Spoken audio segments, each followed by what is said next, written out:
Which word of the day? Today's word is invidia kinetic. Adjective. Invidia kinetic means having the power to manipulate envy.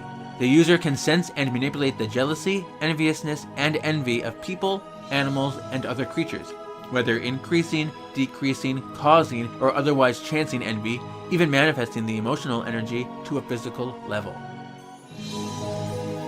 You haven't even read that? Wait, what are you doing with the book? So he has the confidence to finish the story. Hear now the words of the witches. This is Kevin, and welcome to Words of the Witches, the Charmed podcast that will guide you through the lesser-known published material in the Charmed universe and decide how it fits into the grand narrative of the TV series. Welcome back, spell worders. We are here at episode 22 for Truth and Consequences.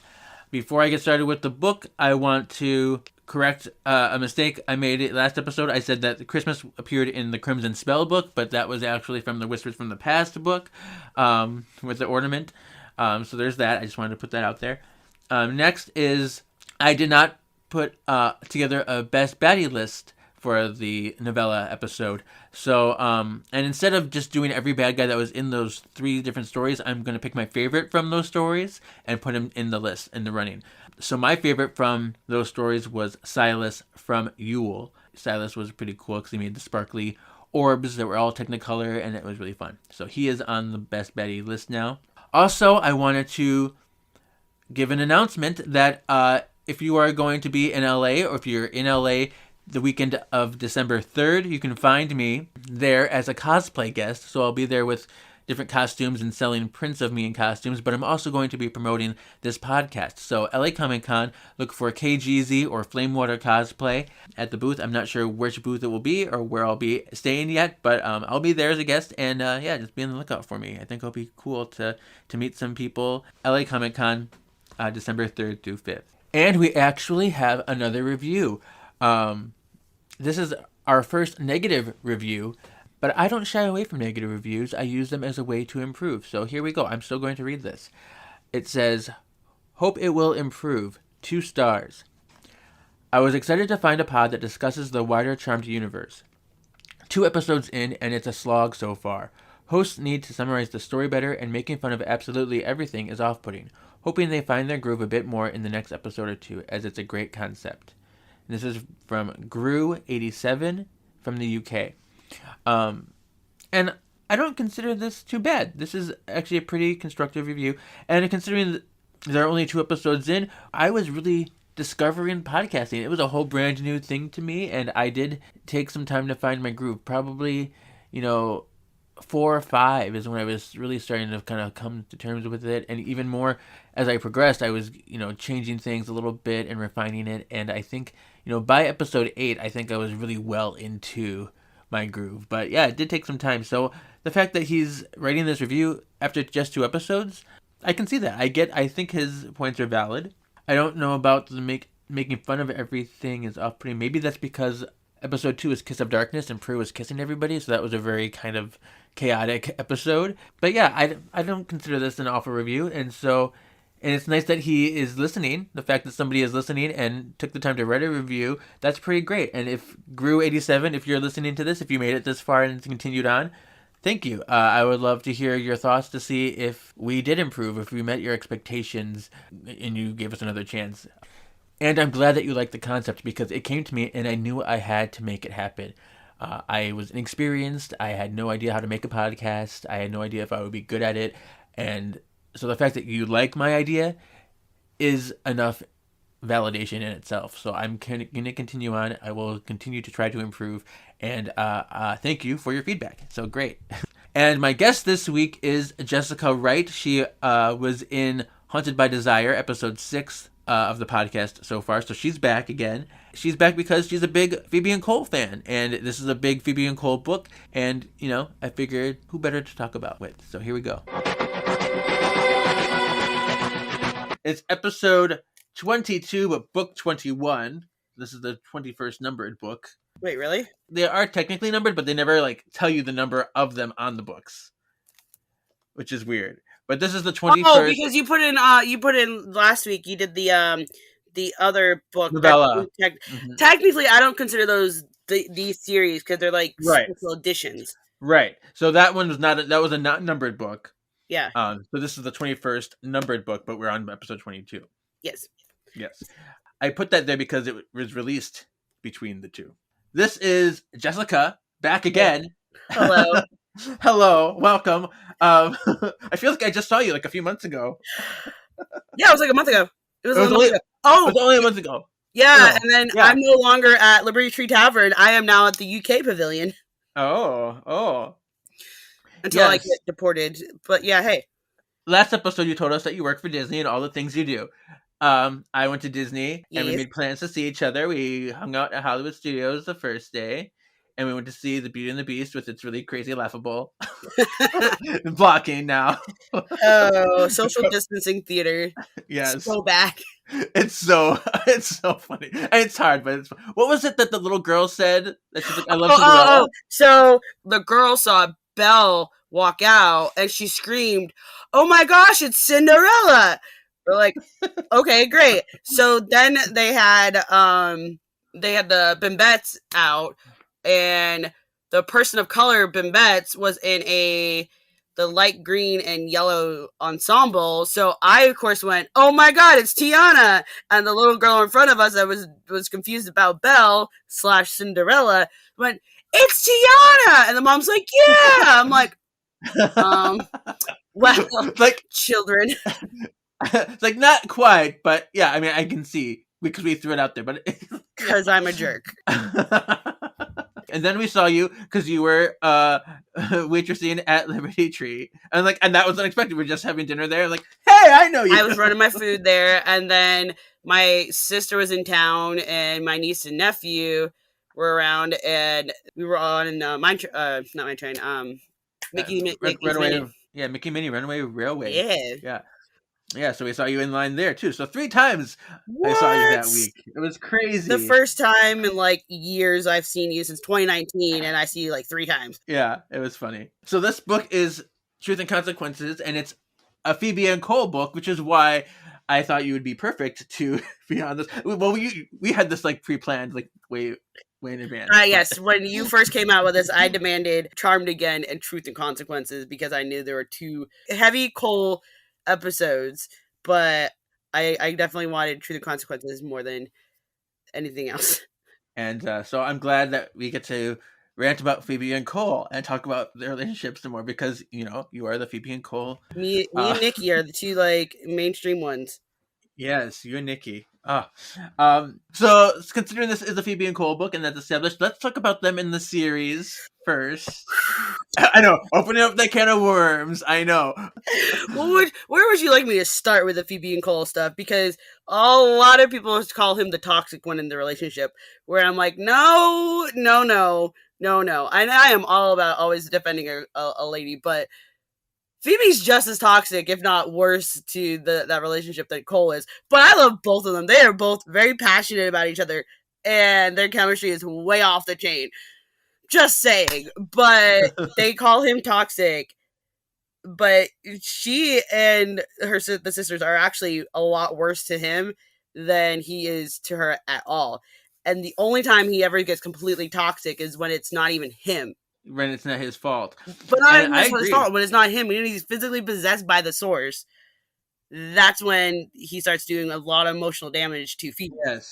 Yes. And like Phoebe does not take any responsibility for any of it. She blames everything on Cole all the time, and not even, you know, conceiving that she had any part in it. Like, it's horrible. And then they consistently treat him evil when he's, you know, trying to be the good guy, and he's, you know, the reason he turned evil in the first place was to save your asses. Like, okay, so no.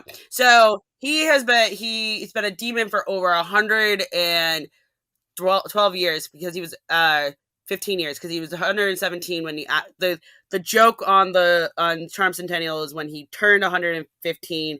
He thought he was 117 when he actually is 117 because if you go back to the archives where Phoebe found out that when he was born in 1983 or 1883 that he is 117 years old, which is funny. So he's been a demon for over 100 and 15 years before he meets Phoebe. He's only had one person that's actually loved him in his entire life, or assuming this is what the canon is, it could be different, is his father.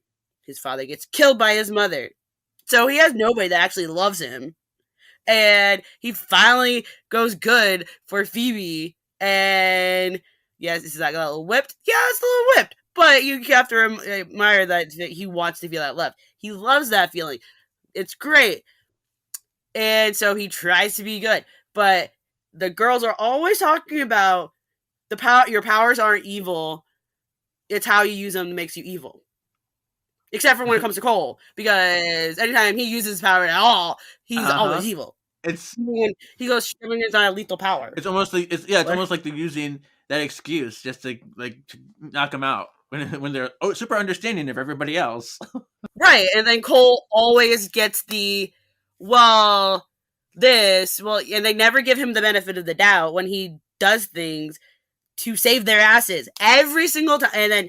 And then you have it in the show. Every single time you see him massively sick, like physically sick, you see this man, like, he can't physically move, he's super weak, is when he's literally having to fight between the good and evil to save the girls. Like,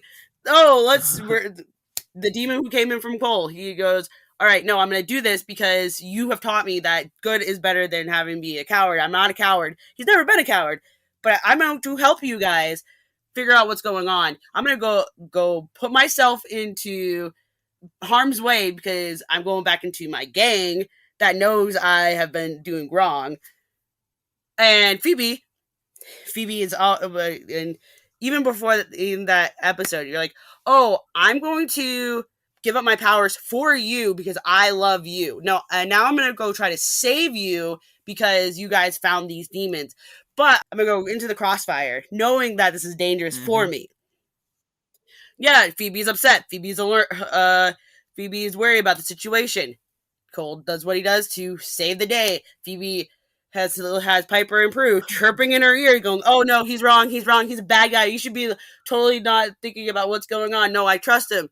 And by the end of the episode, yeah, I do trust him. And everybody's like, well, why did you do that? Why? Because he's doing good. And then we get into exit strategy. Like, are you serious? Yeah, exit strategy is that's the episode. And then you get into exit strategy going, oh, I'm physically getting sick because I'm having to try to suppress my demon half because I'm in with the demons, but I'm going to be good for Phoebe. And you can physically see him like having to fight between Balthazar and Cole the entire time.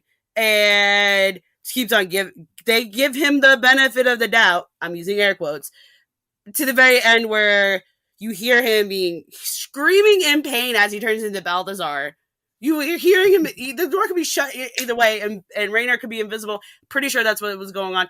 We're gonna say that he's invisible to the human eye. He's invisible, but you're hearing him scream in pain as he turns into Balthazar. Has he ever done that before? No. And then kills Jenna, and then you ask what's going on with Leo. You can't have the second to go, hey, let's wait for Leo to get up and actually ask Leo who the fuck knocked him out. Oh, wait, it was a random ball of energy. Clearly it wasn't Cole. To go, oh, you just wanted to strip your powers to get the amulet. What, did the last 5 days did not exist at all? Because is that why you wanted a potion, Cole? So you can get to the spell and use the amulets against us? Dude, I'm like, are you serious? Yeah, what in the world is going on? And then it's infuriating. And then like and even it's like, and then what? Like in a hall break she's like, oh, that's what happened? Okay. Like, I love you again. Like, just I'm like, are you serious? You explained this to me before, and you're like not listening. But Cole's toxic. Cole is the toxic one, where Cole is just trying to do his damn best to get through and get by. Yeah, it's sad. And like, I know people, I mean, I do feel like Cole has a struggle. He's always had struggles. He's always had like hardships on him. Maybe that's his life, his type of tragic life, but that's how people can function. There always can be, he could be growing up in the wrong end of the town and trying to be doing better, but he's always not getting the benefit of the doubt. But that's only season 3. We get 4 and 5 going on, where where they're finally getting back together, and fucking Phoebe can't even say yes to a marriage proposal, so he's struggling with that. He gives up his entire half of his life to be with Phoebe. I can't function for Phoebe because he loves Phoebe so much, and Phoebe can't say no. Yes, I'm like, again, and he's the toxic one. He does everything for Phoebe, and Phoebe just doesn't do stuff. I'm like, Gren, I love this couple. This is my favorite couple of all time. To be fair, I like Phoebe. I can see why Phoebe wouldn't want to be married because of just like her position in the sisterhood and stuff like that. I don't know if it's necessarily about Cole at that point. It's more about her. Right, and I get it. It was a little too soon. It was a little selfish of Cole to do the marriage proposal at itself. But he also is a person, again, he's never really experienced love before, so this is new to him. So anybody, like, think about a teenager falling in love for the very first time and actually doing this. You guys, they fall mad and they fall hard. So that's basically him having his own. Phoebe was his first love, his first teenage love, and he did whatever he could to satisfy her, which is exactly what happened in the show. Is that that's all he knew. This is all the first time he ever felt love. This is all he knew. So yes, he did say it a little too soon, but at the same point in time, it's something irrational you'll never do. And again, another time where Cole got completely sick is when he took in the Hollow to save their asses. Mm-hmm. Got completely sick, and then he got possessed by the source. Possessed. We had a whole episode on Piper and showing how possession works.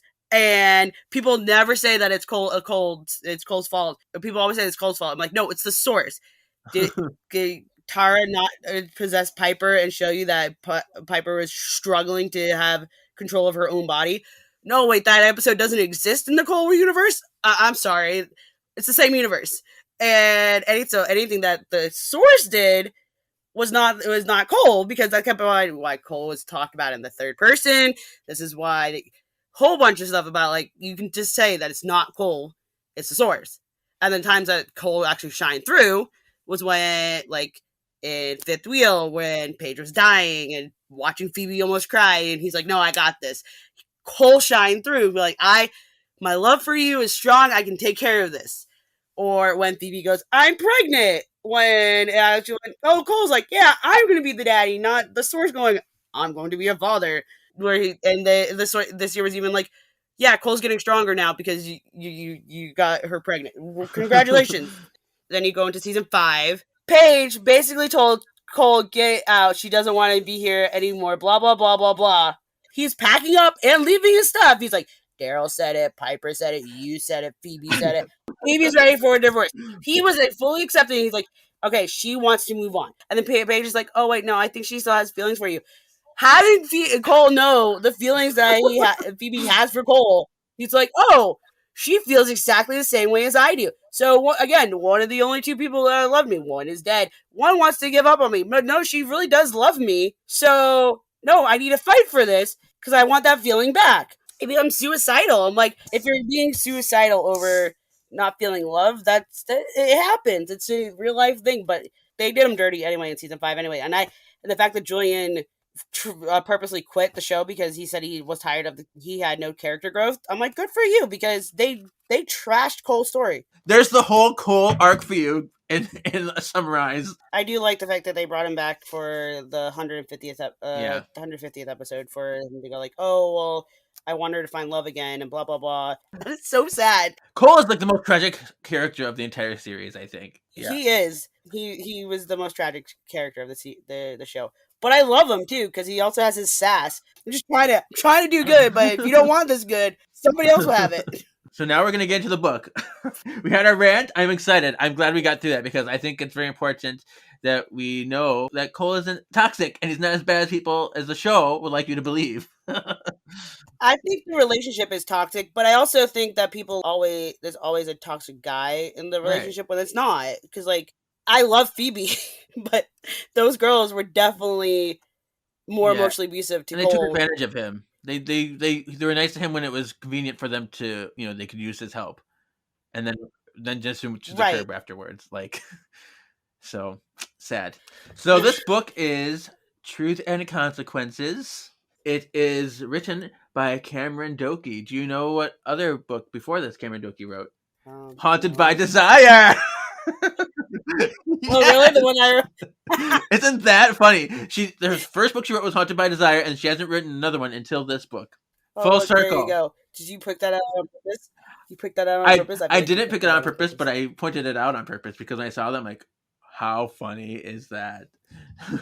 That's funny. Haunted by Desire is not one of my favorite Right, books either. so it's going to be interesting. And this was published November 11th, 2003, and then reprinted January 5th, 2004.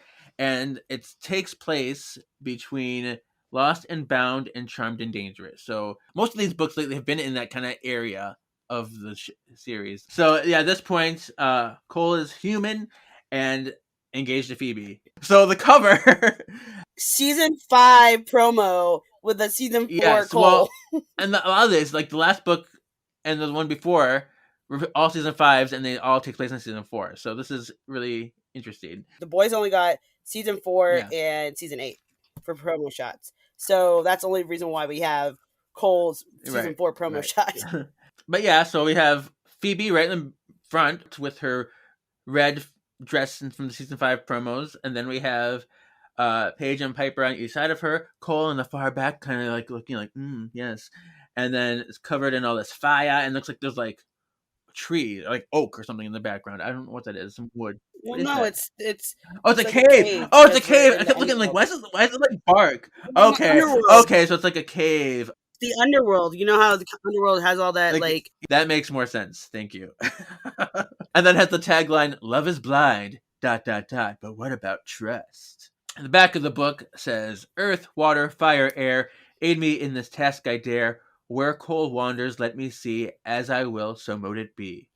Cole is working late, and her sisters are having a girls' night in, so on the spur of the moment, Phoebe accepts what seems like an innocent date with a friendly stranger. But good intentions are quickly misconstrued when Cole leaves work early to surprise Phoebe, and is stunned to find her sharing a meal with another man. Cole can't believe that Phoebe would betray him, and Phoebe can't believe Cole would even think she'd betray him. Their escalating argument quickly highlights some fundamental trust issues they each harbor, but soon they discover themselves trapped in the underworld at the center of a love-lorn demon's plot to destroy the power of three. If Cole and Phoebe can't reconcile their suspicions and insecurities, there's more than their own relationship at risk. But okay, I guess you want to start the prologue then? All right, so the fog rolls in. It's a sinister man watches the sisters from the front window. If Phoebe feels uneasy about the fog, like she's been being watched. That sounds like every single Charmed episode in my life. I mean, it's pretty much how the first episode. Yeah, the pilot. Yeah, right. It's like right after. It's like kind of like right after Serena dies, and then you see like Jimmy in his like raincoat, like, there I am watching the thing. It's exactly that. Yeah. Chapter 1. Phoebe is waiting at a romantic restaurant for her date with Cole. It's called Chez Richard. Have a little date night, and then Phoebe reflects about Balthazar and her past with Cole. So she's like, I'm just thinking about my whole relationship right now. And then I thought this was a kind of neat thing because Phoebe kind of imagines a conversation with Prue. Like she's talking to Prue, like she's right there with her. The fandom always talks about how selfish Phoebe is because you only see Piper being the one that's mourning Prue. In both Charmed Again and Hell Hath No Fury.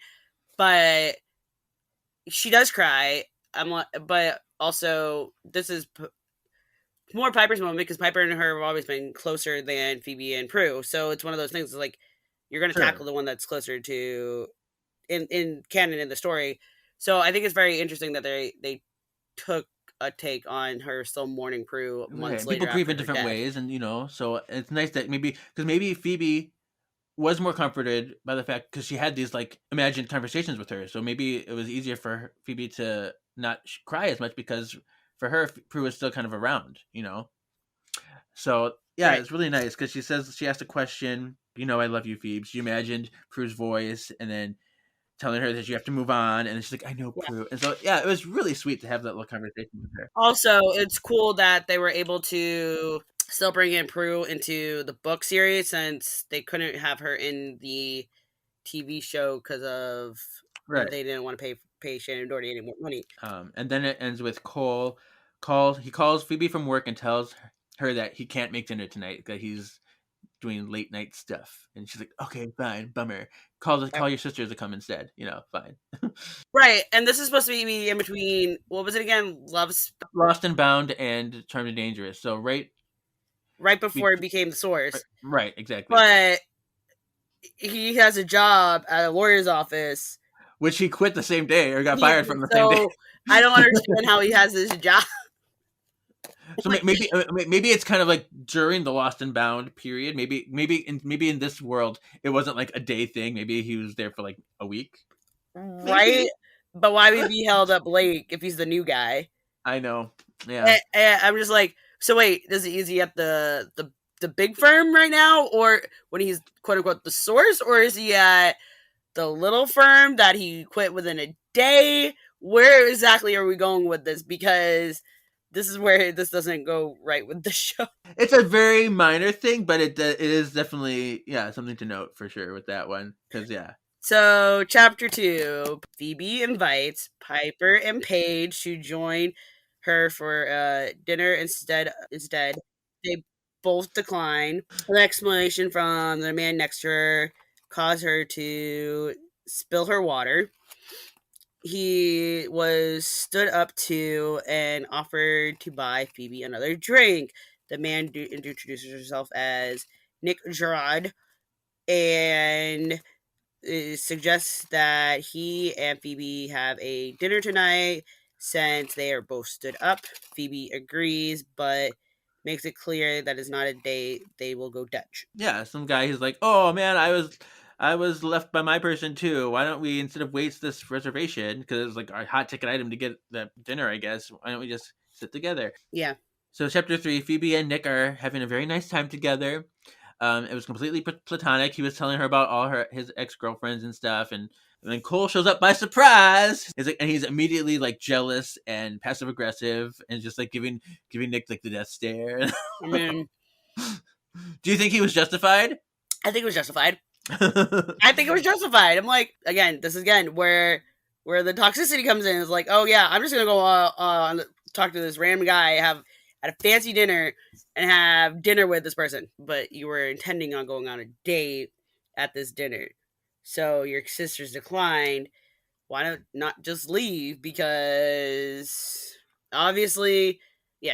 I mean, also, yes, trust is there, but at the same point in time, if it looks cozy, I'm like, why are you here? What would have hurt? Why wouldn't have hurt her just to leave the restaurant? Yeah, I don't know. When I read this, I was definitely more on Phoebe's side, just because like I knew she wasn't doing anything wrong. But then I think about like Phoebe does usually flirt with every person she meets right away. I think Cole definitely has reason to be worried because Phoebe does. Would Phoebe do anything? Absolutely not. But we also don't know who this other person is. Right. If Phoebe's looking as pretty as we assume she's looking, the guy could be just a jerk and end up trying to do things that I get both sides, but I also don't think that Phoebe should have been upset with his reaction. Because at this point, he didn't do anything crazy. He might have had ulterior motives. We don't know, but he didn't do anything that would be offensive at this point. So I was just like, oh, okay, I get Phoebe's being upset. And I get Cole being there. I don't know. I got on both sides too, but I was definitely more on Phoebe's side in this book. But I know a lot of married couples, and they always go, well, I need to ask permission from my wife just to be mutually respected of each other's feelings. She could have called like, hey, this guy offered to have dinner with me. Do you think that's a good idea? Like, I'm just run it by Cole and get the vibes and stuff. And that would have been. Everybody's more than welcome to do whatever they want. But I do know, and I hear it a lot when it comes to married couples, is that they talk to each other because communication is important. Communication and trust. And the argument here, I thought it was really kind of powerful moment. Phoebe is appalled by Cole's behavior, and she picks up the whole tab for Nick. She's like, "How dare you just accuse this innocent guy who's just being nice?" Yeah, and then you pick up the whole tab. I'm like, okay, that was an asshole move of you, Phoebe, because I'm like, it's spite. It was in spite, but it was. So then Nick politely just he's like, "Bye, Phoebe. I'm just gonna go." And he kind of like dined and dashed. Yeah, manages past attention, makes a graceful exit, and then Phoebe and Cole argue, and then Phoebe storms off in disbelief that Cole can't even trust her. I don't think it's I don't think it's that they don't trust each other. I just think that the situation was bad. Like most of the things that happen to them. Phoebe comes home to find Piper and Paige glued to a movie that they were watching. Phoebe is hurt that they barely acknowledged her. Cole drives, and the truth that he was wrong sinks in. He's pondering on how to apologize. Phoebe was in bed, flooded with thoughts of a relationship with Cole, and irked that Paige and her were bonding without her. Becomes more paranoid that they are both against her marriage, and covers her head and goes to sleep. Yeah. So it just seems like Phoebe was wanting more. She wanted attention. She's like, why did you guys pay attention to me? I just want attention. And to be fair, maybe Paige and Piper were a little off there because for reasons that we'll get into. But yeah, it's just like, I know, right? Cole is very strong-headed, but he also knows when he's wrong. And again, this is why I'm like, he took a moment and he had to cool down, and yeah, he said, "Oh, I'm wrong." He's relatively self-aware of it. He's a self-aware guy. You know, he can reflect pretty well. You know. Yeah, and he knows what he does. He always owns his mistakes. He owns his actions, and he's always aware of his actions. Will he apologize for all his actions? No, but he knows what he did, and he's gonna go, "Yes, I did that. I'm sorry," or "Yes, I did that. Too bad." Right. Chapter 5. Piper and Paige made certain Phoebe was asleep and pulled out the hidden brochures from the popcorn bowl when they're all gunked up. They didn't tell me what the brochures were for, so I was just like, "What is it? What is it?" So okay, they threw them out because they were gross, and then Nick was now in an office, and he's visited by the power of darkness.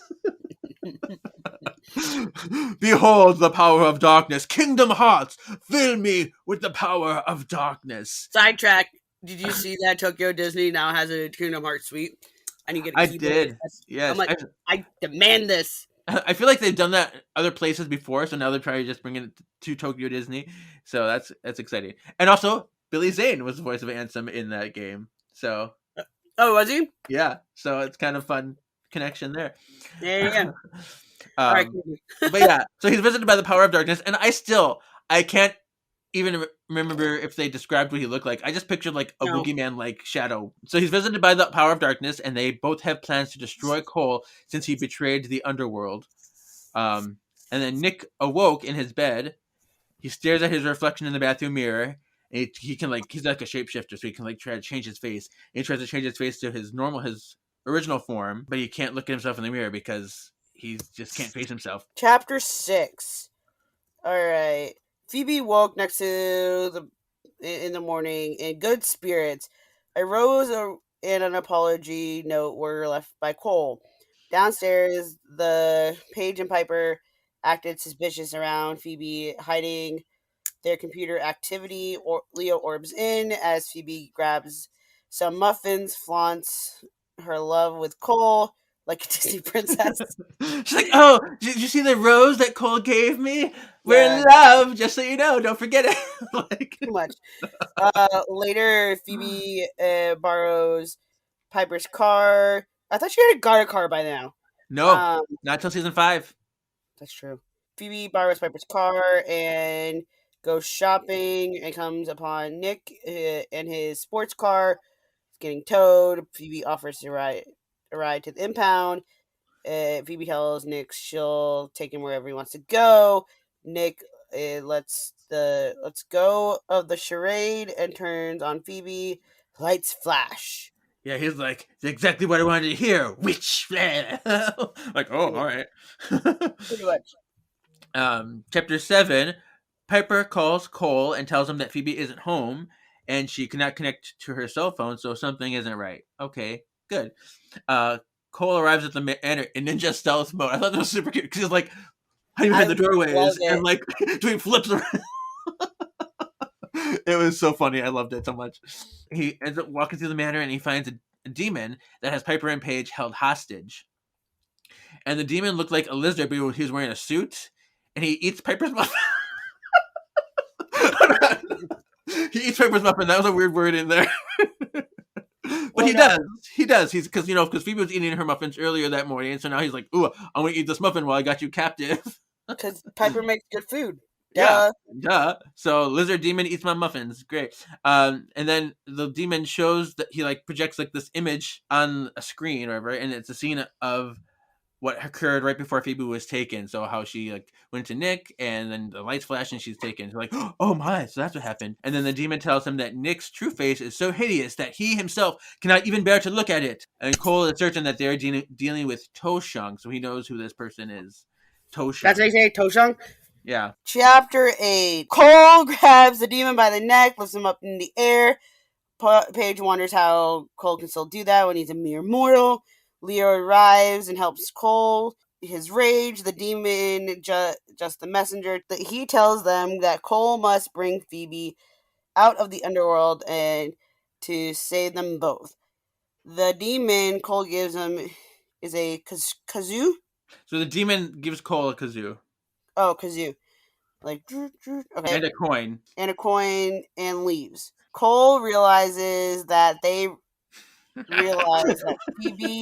is the best way to get revenge on him. They don't know. We know. They know. We know. I do like to point out, and I really wish we had more of this. I love the bromance between Phoebe, Cole and Leo.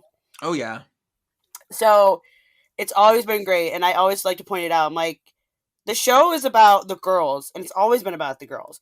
Even the guys, when they bring in the guys that are older than the girls, who know more about what's going on than the girls, know what's about them. Like, both Leo and Cole multiple times have told the girls not to do something because of X, Y, and Z. And the girls go, "Are you serious?" And they'll do whatever they want. And the boys are like, "We told you. Mm-hmm. We're just going to go over here now because obviously you're going to do what we want to do."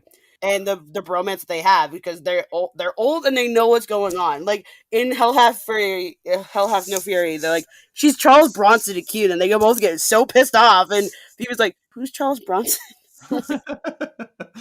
I don't know if you read or because in the Between Worlds book that I did before, that was episode 20.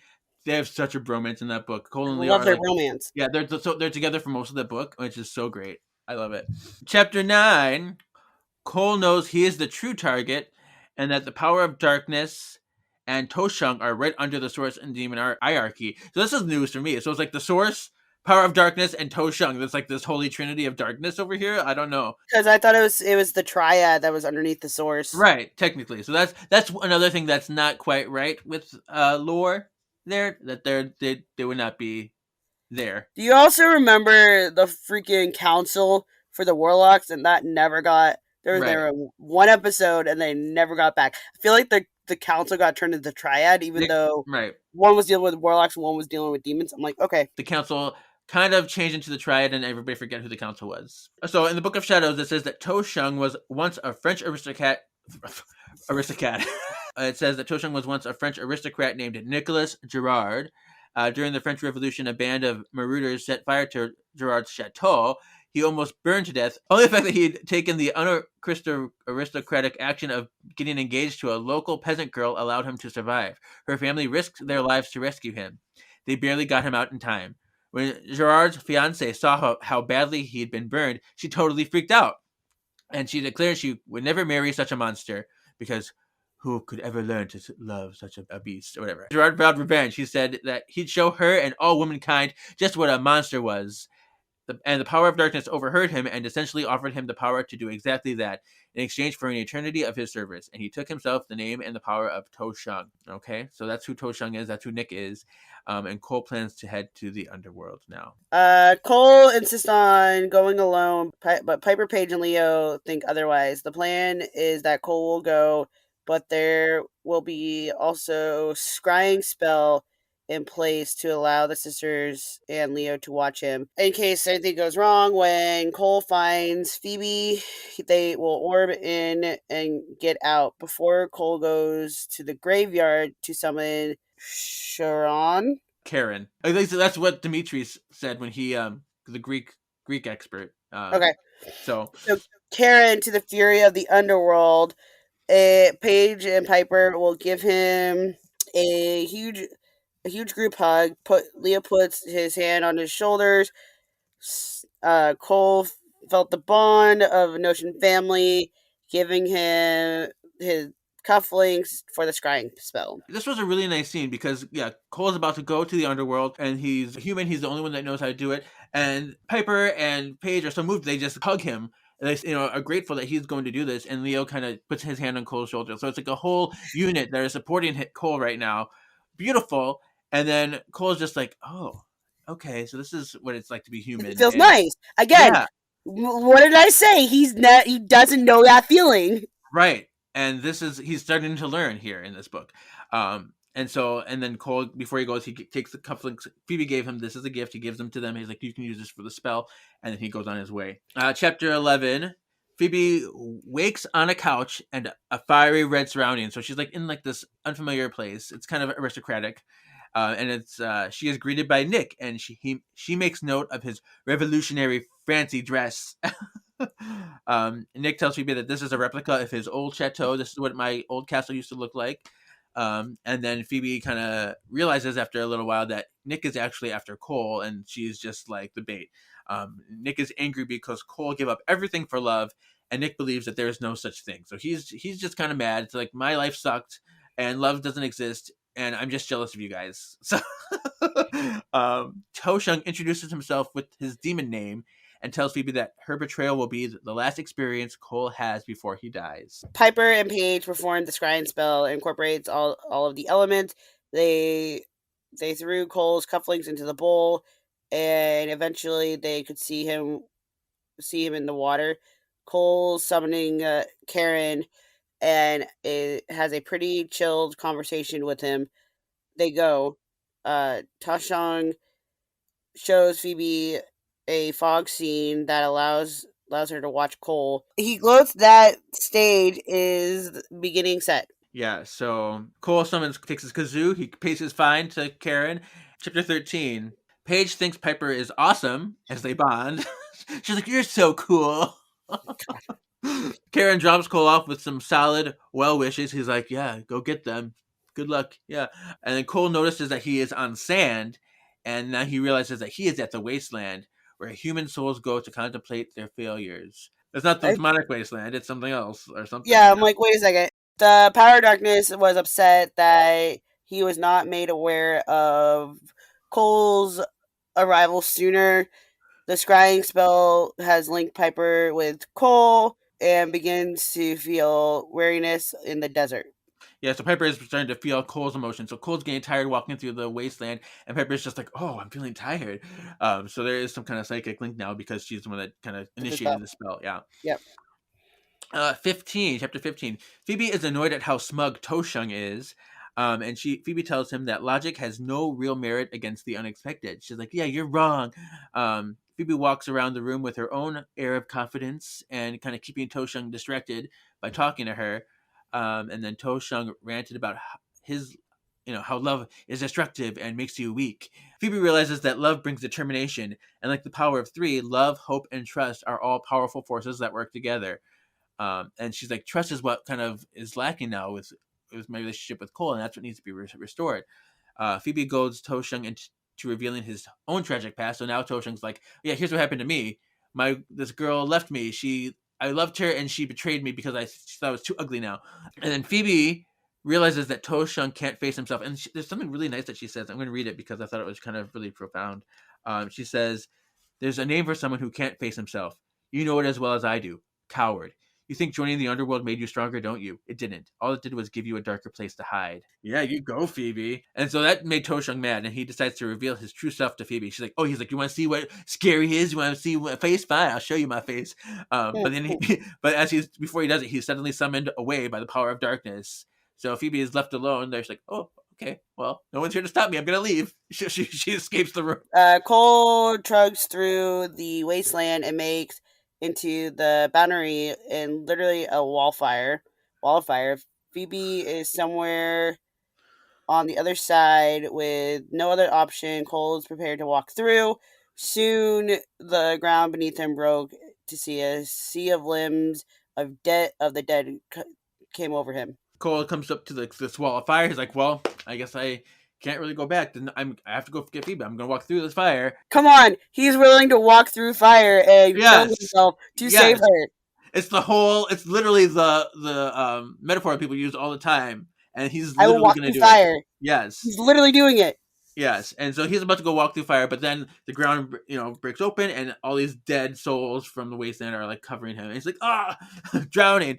So chapter 17 is a hazy feeling of drowning is now sweeping over Piper because she's linked to Cole, so she's feeling like this drowning panic, and she can't really talk. So Paige begins to panic about Piper. She's like, Leo, do something. Piper was halfway between the two realms, so she could hear Paige and Leo talking about her, but she couldn't talk back. Probably a really weird thing. It probably would feel like you're underwater, like, I don't know. Or like Paige, when you're like in REM sleep. yes, yeah, good example. Paige convinces Leo to orb and get Cole out of there. She's like, we have no option. Get Cole and bring her here so we can save Piper, because this is getting too far. Before they go, Piper musters her strength and moans, "No!" So then Paige and Leo are like, so they go and check the bowl of water again that the spell is in, and they go, a miracle. We don't know what that is yet. And then we go to Cole. We cut to Cole back in the wasteland, and he's fighting through the sand, and he's drowning. And then all of a sudden, he ends up in like this green oasis, and he can see again. And he realizes that he is on the other side of the wall of fire. He's like, oh, and then he sees that he was brought there by the souls, the dead inhabitants of the wasteland actually helped him, and they brought him over to the other side because they knew a better way. They knew he would never have made it through that fire if he went, and so they kind of helped him along. And this is another really beautiful Cole moment for me, where he sits there and he is like in tears and disbelief, and he says thank you. He thanks these souls that are lost there. It's very heartfelt, very moving. I was like, yes, because Cole's a good guy. Cole is a good guy. Mm-hmm. Sidetrack. I also like to like put out with Phoebe's guys. I'm like, Cole wants to give Phoebe the world, but Jason's the one who gives her the world. And neither one of them are good enough for her. Cole wants to give her the world. I'm like, that's where you go. That's the whole example of like, oh well, he gave me $10, but this guy gave me $100, but this guy's a millionaire, but this guy only had $10. Mm-hmm. Yeah, which one really means more? Yeah. Chapter 18. Power of Darkness is not happy that Toshun for falling to report on the matters. Toshun is also upset that Phoebe got him to lose control. Toshun was confident in things would work out and asked the Power of Darkness to trust. The Power of Darkness wants the souls of Phoebe and Cole, and if Toshun fails, he would be killed instead. Yeah, isn't it funny that it's all about trust, Phoebe and Cole trust, and then this demon is also asking for the demon's trust. Chapter 19, Cole finds and makes his way to the chateau. Done. Yay, home sweet home. That's all that really happened in that chapter, you know? I know, it was like 2 pages. Alright, Phoebe fumbles through the halls and finally stumbles into Cole's arms. Phoebe admits to Cole that she feels sorry for Toshun. Cole seems a bit cold at that, and Phoebe realizes it's not really Cole. Toshun takes the form of Nick once more. Phoebe gets held by 2 minions as the real Cole races into the battle. Toshun shapeshifts into the beastly monster and beastly men throughout the fight. Toshun is literally just playing with Cole, waiting for him to give up. Cole arrives to like fight, and he keeps shapeshifting all these different monsters, and then like muscly men, and like just like beating Cole up really badly. But Cole is still just like, because at first Cole and them were like kind of neck and neck and whatever, but then he just kind of like, I can be stronger than you, and so it was just a show offing. Well, I mean, because Cole is, even though Cole, trained Phoebe, Cole is still now mortal, so he doesn't have his demon strength anymore. Right. But I also like how there's like 2 sides of the situation, is that Phoebe feels sorry for Cole, and if it was Cole actually hearing it, he kind of probably would have been a little upset, but it's also the same feeling that she has towards Cole in the same kind of aspect. But then, of course, now he can't look at himself in the reflection. Toshun can't look at himself in the reflection because he can't see himself. he's not happy that Phoebe feels sorry for him. Like, you can't feel sorry for me because I'm a demon. Right. Situation. Yeah.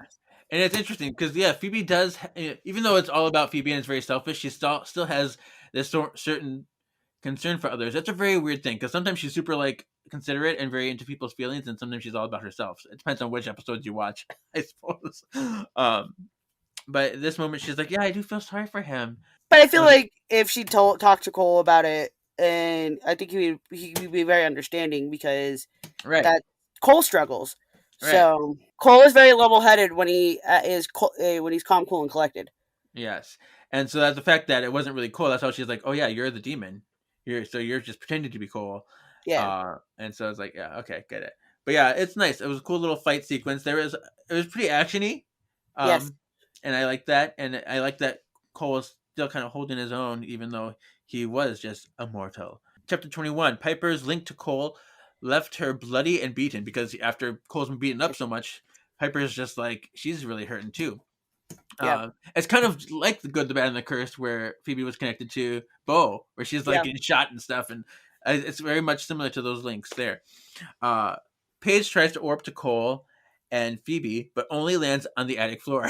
And they say that earlier. There was a thing earlier too when they were tied up that Paige wasn't adept in her orbiting enough to get out, which is actually accurate for this part. The fact that she fails is on par because she wouldn't have that ability. That's what I liked. Leo wants to go instead, but Paige tells him that he needs to be there for Piper, which that part I was a little confused. Like, why does he really need to be there? I don't know, maybe just because he's giving her strength. Oh, I know why. So that he can heal her when she comes. That's what it is. Okay.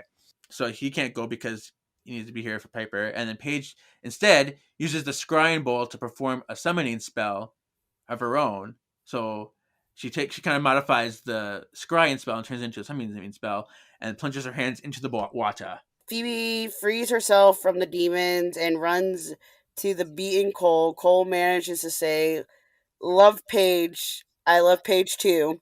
That's pretty funny. Because Cole's like, "Love Paige," and Phoebe's like, "I know, I love Paige too." The torches around them went out. The power of darkness was coming. Tao Shan revealed in his upcoming victory. Phoebe and Cole both said, "I love you" to each other. Phoebe embraced Cole with all her strength, and everything went bright. Yeah. Oh my God. That's like Piper and Leo's lamp. The light of eternal love. Yes. And at first I thought that was like kind of Paige using the spell and then orbing them out.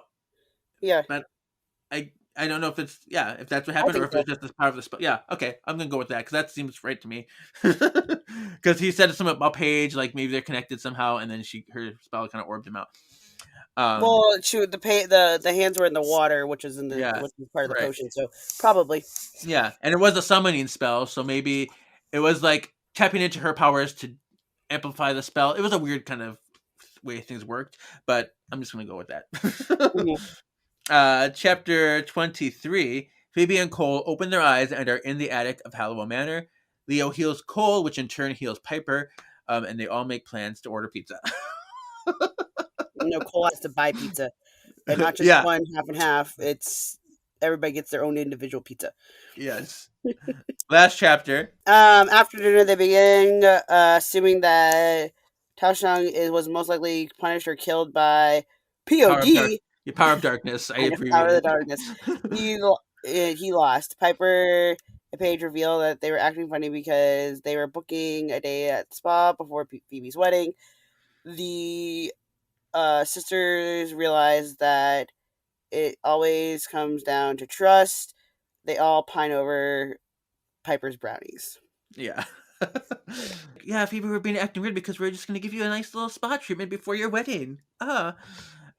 So, what are your end thoughts? Did you like the book? Yeah, it's still one of my favorite ones compared to other ones that go, I can't believe I read this. And I thought this was cute as a child. But then I'm like, I was also 12 and we're like, oh my God, this is great anyway. No, I like it. There's some things that aren't canon, be canonically accurate, but it's okay.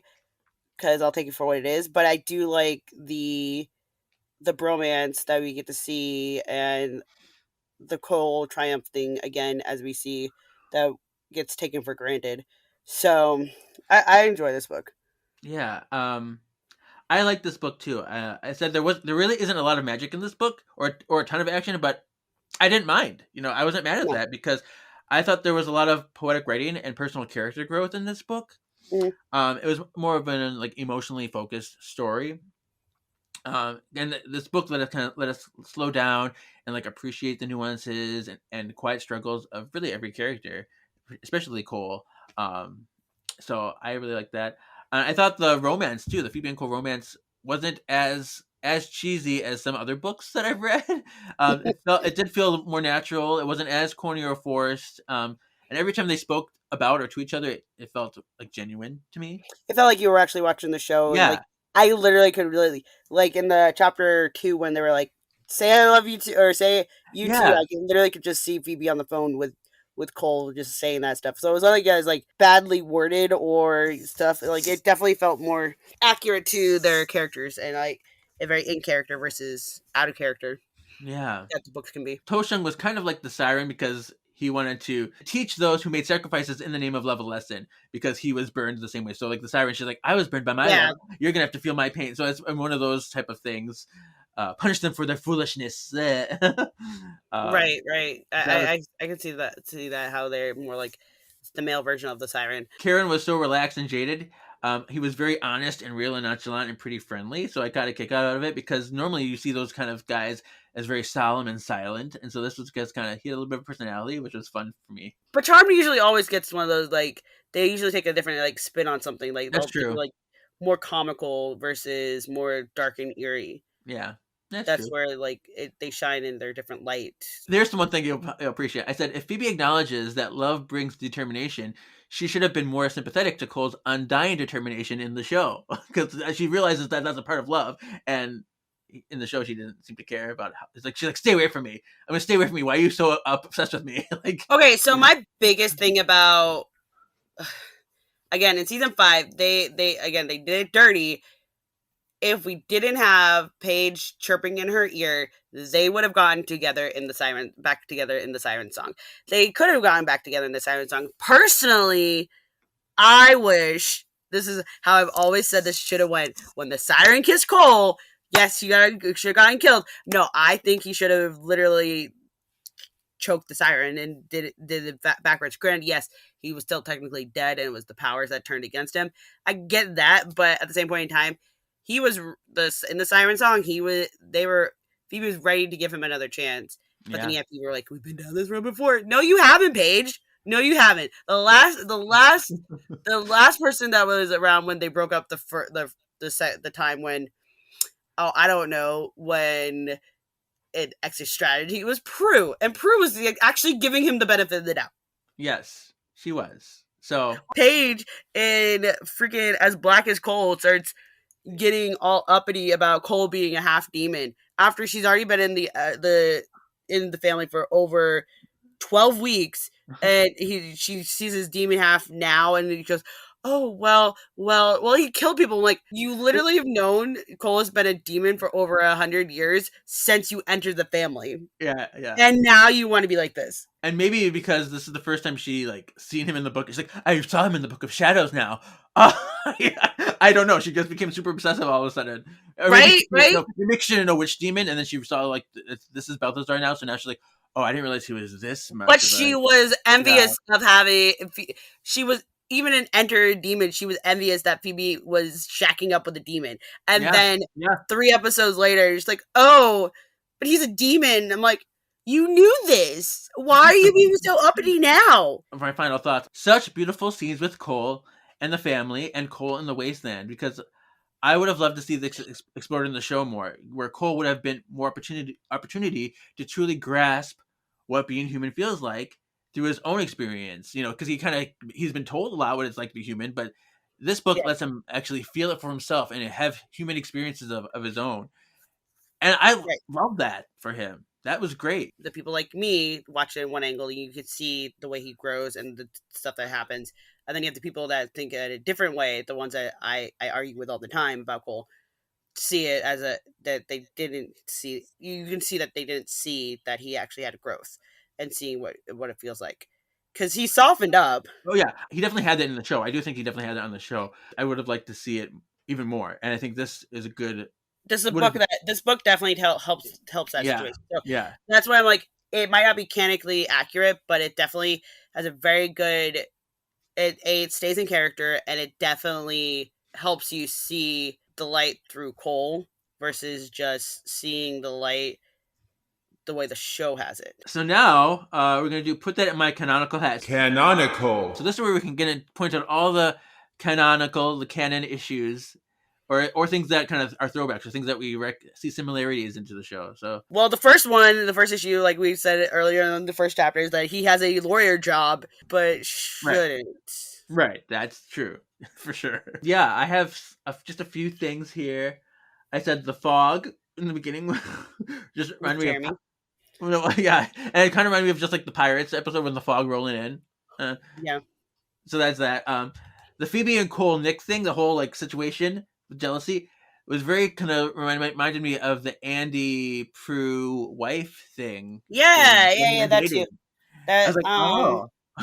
That one, and then there's the whole Phoebe and Cole when Phoebe gets asked out by that millionaire. True. Yeah, in Happily Ever After. Yeah. Yeah. Piper and Paige, the movie they're watching is Raiders of the Lost Ark, which is exactly the movie that Paige said she always wanted to see in Ordinary Witches.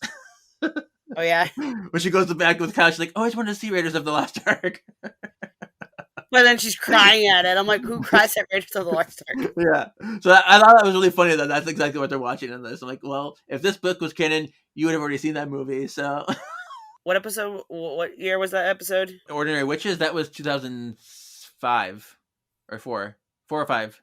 Yeah, so if it was canon, it wouldn't have been brought up. Right. I was really glad that they mentioned that Phoebe would have to return the car to Piper, because so many of these books say that Phoebe already has a car, and like, no, she doesn't have a car yet. So that was good that they actually went back and said, yeah, this is Byron Piper's car, and accurate. That was good to me. And because when they said that Cole is just a mere human, that reminded me of when, in A Page from the Past, Cole's like, maybe I went from an all-powerful demon to Mirabel overnight. She's like, oh, you're not Mirror, baby. You're anything but Mirror. Against the charm ones, I'm a sitting duck. So I'm like, that's funny that they're talking about him being Mirror, and they talked about him being Mirror in that episode. I just thought that was fun. Yeah. They say that To-Shung means illusion, and he has the powers of illusion, but he is not the demon of illusion. Cole knows those tricks. He keeps telling Phoebe, he's like, no, I'm not Nick, I'm To-Shung. And that reminded me of, like, Javna. She's like, step on! It's like, no, Javna. Why does Phoebe always get the weird demons? The underworld. This is not the demonic underworld. This must be, like, the underworld for, like, Greek mythology underworld with Hades. But then I'm like, is it the same? Because they talk about how, like, demons can zip past through this, whereas mortals have to take the long way. So I'm like, is this our underworld from the show, or is this not underworld from the show? It's kind of like taking pieces of both, and that was a little confusing. I mean, they do take pieces of both anyway, but right. Like the Furies is Greek mythology, and sure, but then they just do whatever they want. So probably Greek mythology on the reason why. But like the demonic wasteland, which is not the demonic wasteland, it's just a human wasteland, which drives me crazy because you describe exactly what the demonic wasteland is. Right, because it's like sandy, just like a demonic wasteland would be. Although it's like, and maybe because they say this wasteland is all the souls of humans who like wasted their life and they have to sit here forever and reflect on their failures at life. Whereas in that one, it's all about like where the demons' powers go and get sucked up by. So I'm like, I don't know. Is it the same one? Does it affect humans and demons differently?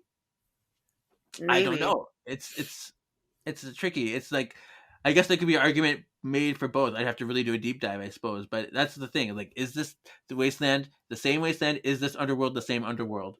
I don't know. Hard to say. Because there could be a different parallel plane. True. Should we do rhyme time then? Sure. Should we try a spell? Why not? Let's try a spell. In the wind, I sing this rhyme. Bring death before me, before my time. You've really got to lay off the rhyming, Brew. Wonderful.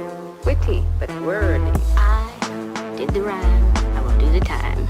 Good night. So the first one is scry and spell to locate coal. You have to get a bowl of dirt, say the element before adding water. So you get a bowl of dirt, earth. Pour water, water. Followed by a lit match, fire. Then blow into the bowl, air. Wow. The caster will be linked to the wanted person. The water should not be disturbed while the spell is in effect. So it goes earth, water, fire, air. Long ago, the four nations lived together in harmony. Then, everything changed when the Fire Nation attacked. That's a different show, but but no. Earth, water, fire, air. Aid me in this task I dare. Where coal wanders, let me see. As I will, so mote it be. And that's exactly the same spell from the back of the book. So they use that in the book. Yep. All right. To summon Phoebe and Cole from the Underworld, touch the scrying bowl. She put her hands in the water. She didn't just touch it. Right. The scrying bowl. Chant the spell. Earth, air, water, fire. Give me now my heart's desire. What I call home, bring here to me. As I will, so mote it be. Bring me Phoebe and Cole. Both of these spells are very similar. I don't have a problem with them. I kind of like them. They're simple. They rhyme. They have a good flow. They work for me. I have an issue with Paige bringing that up on the top of her head because literally in Lost and Bound she can't do haiku. She made a haiku because she can't do a rhyming spell. Yeah, that's true. It is weird that she just thought of it. Like, I mean, maybe she had time to write it. I don't. Although she had time to write it in the haiku too. So yeah, so she would have been able to do that. So now we'll do our best baddie rankings. Seems almost anticlimactic after all this time, doesn't it? It was the only way to get their powers. And now I want yours. Darkest forces, let it be. Hear my plea, bring life to me.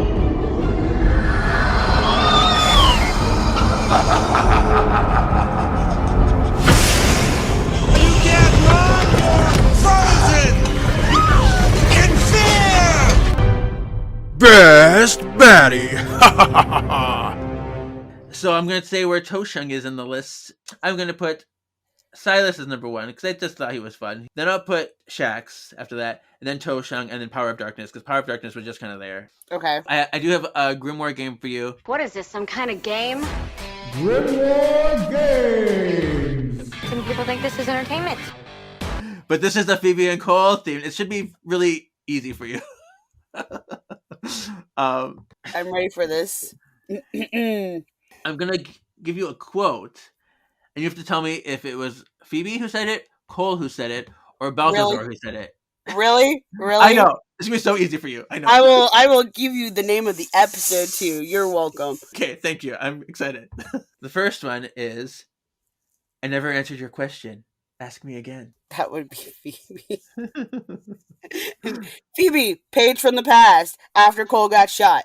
Yes. That was, good.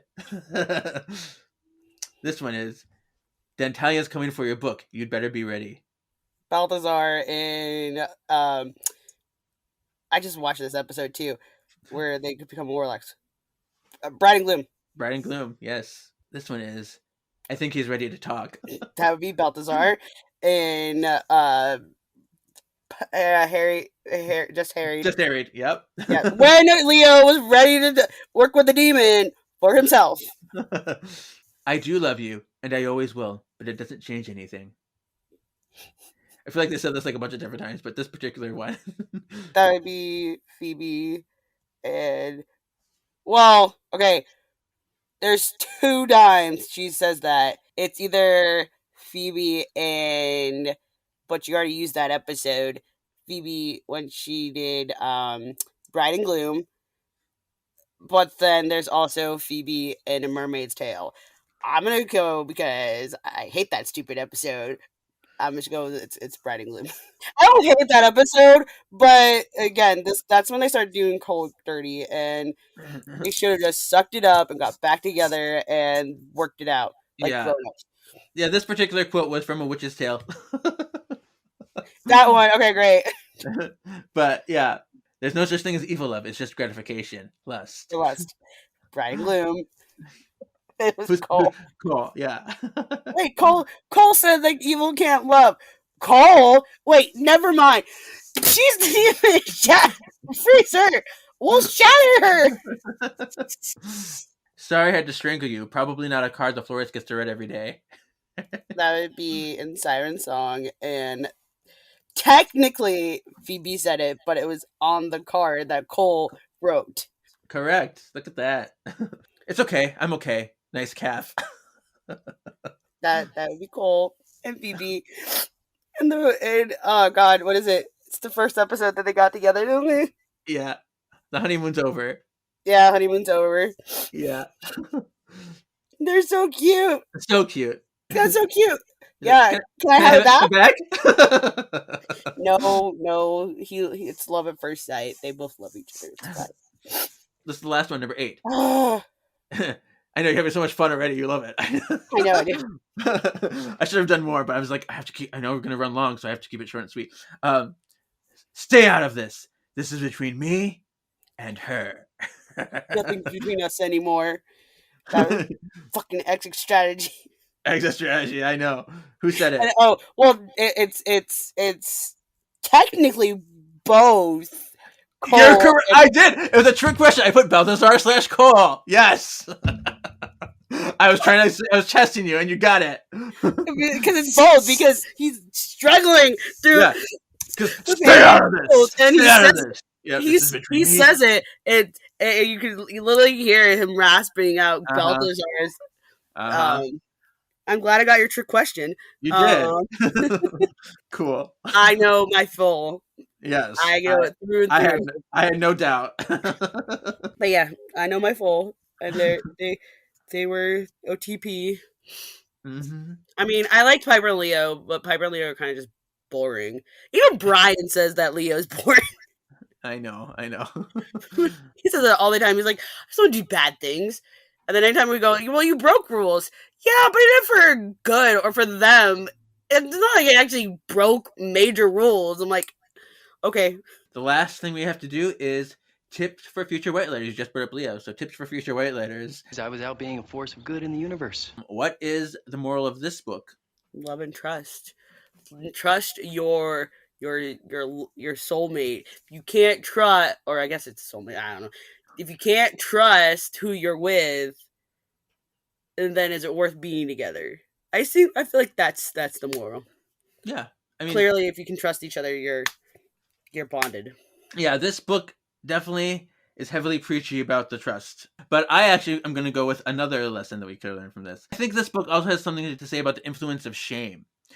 So I said, don't let rejection or embarrassment consume you to the point where that you seek revenge. Acknowledge your hurt pride or your envy of others and accept yourself as you are. Know that your authentic self is worthy of happiness. Ta-da! That's a good one.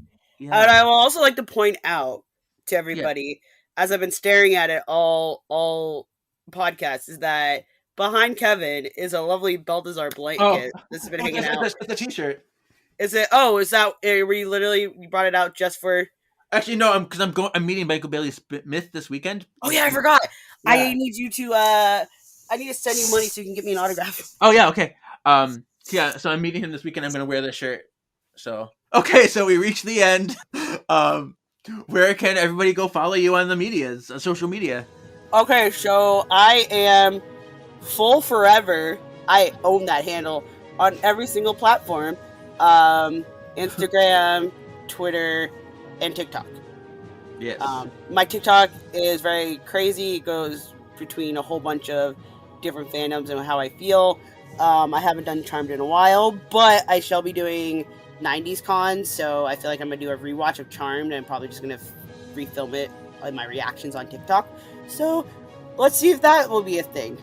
Follow this podcast at Words of the Witches on Facebook, Instagram, and YouTube, or Words of Witches on Twitter.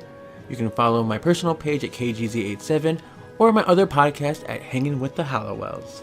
Ta-da! Well, we'll see you in 2 weeks for the next book. And yeah, everybody, your destiny still awaits.